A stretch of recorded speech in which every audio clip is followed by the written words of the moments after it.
বন্ধুরা, সমশ্রী প্রকল্পের ফর্ম কিন্তু অলরেডি বেরিয়ে গেছে। সমশ্রী প্রকল্পের ফর্ম আপনারা কিভাবে ফিল আপ করবেন, ফর্মটা আপনারা কোথায় পাবেন এবং ওই ফর্মের সঙ্গে আরও কী কী ডকুমেন্টস আপনারা সাবমিট করে জমা দেবেন, দুয়ারে সরকার বা অফিসে গিয়ে জমা দেবেন, আজকের এই ভিডিওর মধ্যে দেখিয়ে দেবো আপনারা কিভাবে সমশ্রী প্রকল্পের ফর্মটা ফিল আপ করবেন।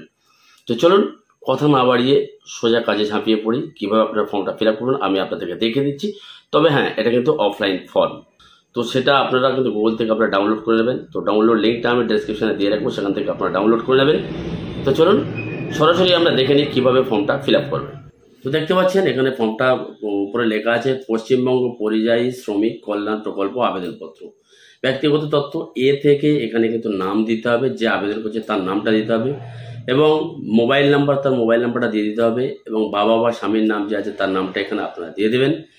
লিঙ্গ যেটা দেখতে পাচ্ছেন পুরুষ মহিলা যেটা আছে তার পাশে আপনারা টিক বক্সে ক্লিক করে দেবেন। ধর্ম যেটা আপনি হিন্দু মুসলিম খ্রিস্টান যেটা আছে সেটা আপনি দিয়ে দেবেন এবং জাতি এসসি এসটি ওবিসি যদি থাকে সেটা আপনি এখানে দিয়ে দেবেন, লিখে দেবেন বা এখানে টিক চিহ্ন মেরে এখানে লিখে দেবেন এবং এখানে একটা পাসপোর্ট সাইজের কালার ফটো দিয়ে দেবেন। এবারে জিতে আছে জন্ম তারিখ, এখানে দিন মাস দিয়ে দেবেন, বছর। আপাতকালীন ফোন নাম্বার অর্থাৎ এমার্জেন্সি ফোন নাম্বার যেটা বাড়িতে থাকে দাদা বাবা মায়ের যে কোনো কারোর নাম্বার দিলে কিন্তু হয়ে যাবে। আপাতকালীন ফোন নাম্বার এবং যে আবেদনকারী তার আধার নাম্বারটা এখানে দিয়ে দিতে হবে এইভাবে। খাদ্যসাথী অর্থাৎ রেশন কার্ড নাম্বারটা এখানে দিয়ে দেবেন। স্বাস্থ্যসাথী কার্ড নাম্বার যদি থাকে তো এখানে অবশ্যই দিয়ে দেবেন স্বাস্থ্যসাথী কার্ড নাম্বার এবং এল অপশানে যেটা আছে সেটা হচ্ছে ভোটার কার্ড নাম্বারটা আপনি এখানে দিয়ে দেবেন। তারপর 2 নম্বর অপশানে এসছে স্থায়ী ঠিকানা, জেলায় আপনারা লিখে দেবেন, জেলায় এখানে নিচে লিখে দেবেন, মহকুমা লিখে দেবেন, ব্লক বা মিউনিসিপ্যালিটি যেটা হবে সেটা আপনার ব্লকটা আপনারা এখানে লিখে দেবেন, আপনার ব্লক কুলপি যেটা আছে সেটা এখানে লিখে দিয়ে দেবেন। গ্রাম পঞ্চায়েত আপনি লিখে দিয়ে দেবেন, থানার নামটা দেবেন, পিন নাম্বারটা এখানে দিয়ে দেবেন। দিয়ে দেওয়ার পরে এবারে ওই যে 2 নম্বর অপশানের মধ্যে মানে প্রথম পেজে 2 নম্বর অপশানে একদম লাস্টে এই যে 3টে, এটা কিন্তু সব থেকে ইম্পর্টেন্ট, এটা কিন্তু মানুষের মধ্যে একটা কনফিউশন। সেটা হচ্ছে দেখতে পাচ্ছি 3 নম্বর অপশান যেটা বলছে কর্মক্ষেত্রের ঠিকানা এ বি সি ডি এর মধ্যে যে কোনো একটি। তা এতে কি বলা আছে, যে সমস্ত আবেদনকারী ভারতবর্ষের মধ্যে পশ্চিমবঙ্গ ছাড়া অন্যান্য রাজ্যে কর্মরত তাদের জন্য। দেশ ভারতবর্ষ, রাজ্য যদি চেন্নাই থাকে তো তামিলনাড়ু রাজ্য, সেখানকার থানা দিয়ে দেবেন।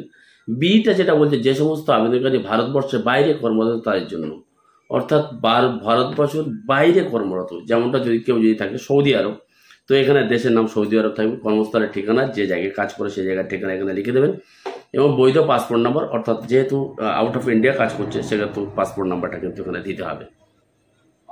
তারপরে সিতে বলছে যে সমস্ত আবেদনকারী ভারতবর্ষের মধ্যে পশ্চিমবঙ্গ ছাড়া অন্যান্য রাজ্যে কর্মে নিযুক্ত আছেন, যেমন পশ্চিমবঙ্গ ছাড়া যেমন দেশ ভারতবর্ষ, রাজ্য এখানে আপনি দিয়ে দেবেন তামিলনাড়ু বা মুম্বাই যা আছে দিয়ে, মহারাষ্ট্র এবং থানা এখানে দিয়ে দেওয়া হলো। তাহলে প্রথম পেজে আমাদের কাজ হয়ে গেল। এবার আমরা চলে যাব দ্বিতীয় পেজে। দেখতে পাচ্ছেন দ্বিতীয় পেজে ডি একটা অপশন দিয়েছে যে সমস্ত আবেদনকারী ভারতবর্ষের বাইরে কর্মরত হবে তাদের জন্য। তো ভারতবর্ষের বাইরে যদি কর্মরত অবস্থা হয় সেটা কি হবে সেটা দেখিয়ে দিলাম। 4 নম্বর অপশন হচ্ছে কি কাজ করে, কাজের ধরন। এখানে আছে কৃষি, নির্মাণ কাজ, রাজমিস্ত্রি, ছুতো, ইলেকট্রিশিয়ান, প্লাম্বার, বস্ত্রশিল্প, স্বাস্থ্য পরিষেবা, আতিথেয়তা সংক্রান্ত পরিষেবা, অলংকার শিল্প, ম্যানুফ্যাকচারিং, পাথর কাটা ও পালিশের কাজ, পরিবহন নিযুক্ত। এখানে যা যা কাজ আছে সেই কাজগুলো আপনারা এখান থেকে যে কাজে যাচ্ছেন সেই কাজ বা যে কাজ করেন তার পাশে টিক দেবেন এবং যদি অন্যান্য হয় তো অন্যান্যটা এর পাশে আপনি লিখে দেবেন। এর মধ্যে যদি না থাকে তাহলে অন্যান্য কি কাজ করেন সেটা এখানে আপনার সাইডে লিখে দেবেন। তারপরে আসছে বাইরে যাওয়ার দিন বা প্রস্তাবিত দিন, কোন দিনে বাইরে গিয়েছিলেন সেখানে একটা আনুমানিক বা যদি টিকিট থেকে থাকে সেটা তো আরো ভালো হয়, দিয়ে দেবেন। প্রতিদিন কত টাকা পারিশ্রমিক পান অর্থাৎ কত টাকা, তো এখানে আমি দিয়েছি 500 টাকা লিখেছি এবং পাশে কিন্তু 5000 দিয়ে রেখেছি।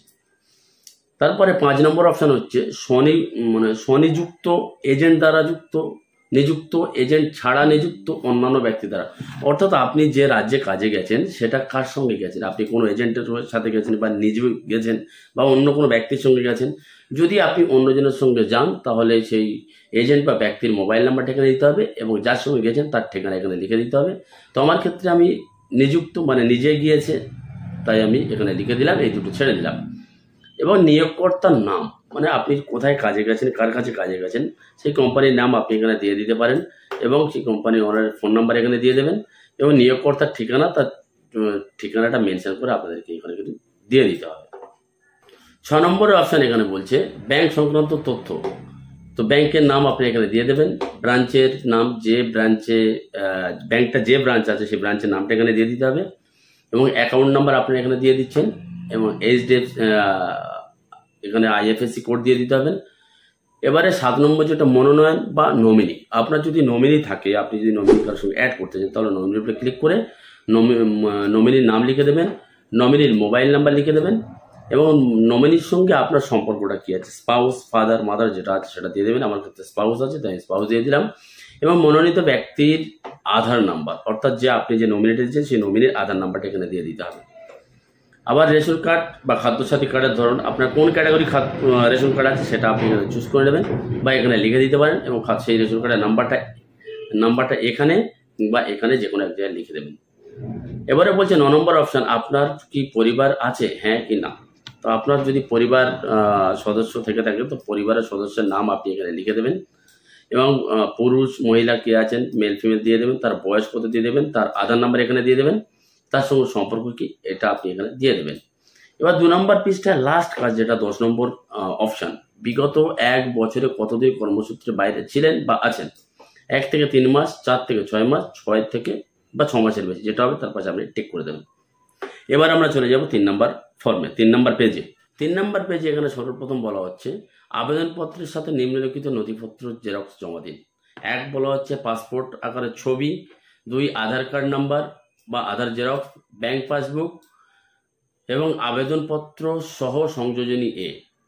এবং 5 বলছে পাসপোর্টের প্রত্যয়িত কপি যদি তিনি বাইরের দেশে, অর্থাৎ যদি বাইরের দেশে কাজ করে থাকেন তাহলে কিন্তু পাসপোর্টের জেরক্স দিতে হবে। যদি পশ্চিমবঙ্গ ছাড়া ভারতবর্ষে অন্য রাজ্যে কাজ করেন সেক্ষেত্রে আপনি পাসপোর্ট ছবি, আধার কার্ডের জেরক্স, ভোটার কার্ডের জেরক্স এবং রেশন কার্ডের জেরক্স এইগুলো আপনি দিয়ে দেবেন।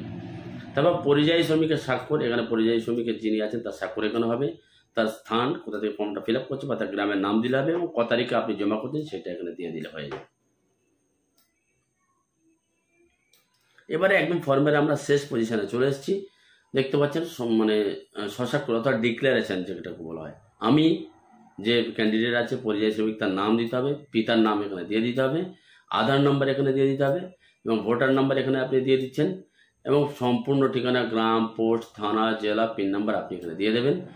তারপরে এখানে বলেছে এত দ্বারা জানাচ্ছি যে আমি, ওখানে নামটা দিয়ে দিতে হবে, এই তারিখ কত তারিখে গেছেন, পেশায় কিসে কাজে গেছেন সেটা এখানে দিয়ে দেবেন। ভারতবর্ষের মধ্যে যে জেলাতে আপনি আছেন সেই জেলার নামটা এখানে দেবেন এবং রাজ্য, কোন রাজ্যে আছেন, যেন আমার ক্ষেত্রে তামিলনাড়ু, তো তামিলনাড়ু রাজ্যে, ব্যাস এখানে কাজ শেষ। এবারে তারিখ সহ পরিযায়ী শ্রমিকের স্বাক্ষর এখানে আমাদেরকে দিয়ে দিতে হবে। ব্যাস এই হচ্ছে আজকের মানে টোটাল এই ফর্মটা এই ফিল আপ কমপ্লিট হয়ে গেল। তো আশা করি আপনারা বুঝতে পেরেছেন, যদি বুঝতে না পারেন তো অবশ্যই কমেন্ট করবেন, গাইড করার চেষ্টা করবেন এবং ফর্মে ফিল আপ করার মধ্যে যদি ভুলভ্রান্তি হয়ে থাকে তার জন্য ক্ষমা প্রার্থী। তো ভিডিওটা যদি ভালো লাগে একটা লাইক করে দেবেন এবং সবার সাথে ভিডিওটা শেয়ার করে দেবেন এবং এই ধরনের প্রতিনিয়ত লেটেস্ট আপডেট পেতে আমার চ্যানেলটা সাবস্ক্রাইব করে পাশে থেকে বেল আইকন অন করে। দেখা হচ্ছে পরের ভিডিওতে। ভালো থাকবেন, সুস্থ থাকবেন, ধন্যবাদ, জয় হিন্দ।